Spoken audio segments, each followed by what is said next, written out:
Hello, everybody. My name is Chris. So I see people like videos of cops arresting people for shoplifting or breaking in and trespassing, private property, just a bunch of nonsense that us poor people do just to get ahead. I mean, I'm not saying that it's a rightful thing to do, but it's a version of possession that God forces us to do this stuff, and that's when the cops catch you. It's a version of gang stalking too, because you have to think about these things that people commit, and especially if the cost of living for a one bedroom, right, is about 1,200 to 7,000 or 10,000, depending on what city, what state. And I'm just speaking of numbers that I've seen. People will commit crime because the cost of living, and that's the truth about that. If I can't get a job because I have something on my record, and that's also a version to keep you poor. It's been done. Look, there's a book of the new Jim Crow laws. They done it to people of color and with drug possession and stuff like that. And some states are like lenient, and the places of employment are very lenient depending what you apply for. And it just keeps going on and on and on about this. So I would say not to judge the person. If I remember some people that are like have money and they'd be like they should not commit a crime. I'm like, you're saying this because you live on a mountain and you don't see the bottom, right? People will judge you for that, and that's what they're saying, that to shove them in a shelter, because that's also speaking of homeless, that's why I said the cost of living are making people commit crimes.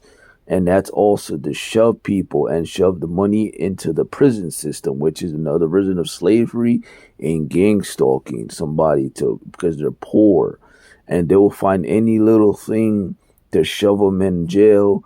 And sometimes some people are very lenient. I've seen miracles because Jesus works in miracles too. But I'll just say, regarding this topic, the cost of living, man, that's why people commit crime. You seen Ben Shapiro? He'd be like, "Oh, this jail is slavery." He's like, "Yeah, but the person is don't commit a crime." It's easy for him to say, like, I don't know how he built his wealth. I know some things about him, but I don't know what his background, his parents, and stuff like that. Like I said, you have to look at the history, how they were raised, and they're quick to judge the people that have no money because that's just what we were raised. And when we keep judging a person that would just had everything and downfall, sometimes they don't have nothing in their life because they don't have nobody or hasn't been taught. Regarding my life, I had downfalls of alcoholism and stuff like that, and that's not my fault. I was taught many ways of, like, because I lost my father at an early age and, kind of deal with that. But some people could deal with that stuff and some people can't. I couldn't deal with that stuff. So, like I said, we all built different to battle this evilness. That's why I'd be like, oh, people will say, some people had no parents in the foster and made the best of it and are successful. Jesus Christ works in different ways for every individual. So, but it's always battling God, aka the devil. So many things I could say, yeah, I made mistakes. Yeah, yeah. Who doesn't? Who doesn't? Once again, God, aka the devil, invisibility and a bunch of stuff to make you end your life or to basically put you in a shithole thinking about all this stuff because we live in a world that's very evil and judgmental. And you see a bunch of people pissed the fuck off that this person is left running their business in a fucking tent.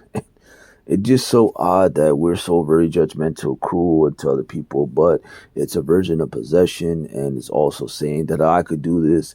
That I've been told that victim mentality, bro. The victim mentality is horseshit, bro, because that person doesn't see their strugglements and what they are raised on their wealth is. And yeah, that was pretty dope. Okay, but they've been helped before because some people have both parents and they helped them to go to school. Like I said, the different avenues that I'll be like, okay, much power to you, but they're quick to judge the poor person.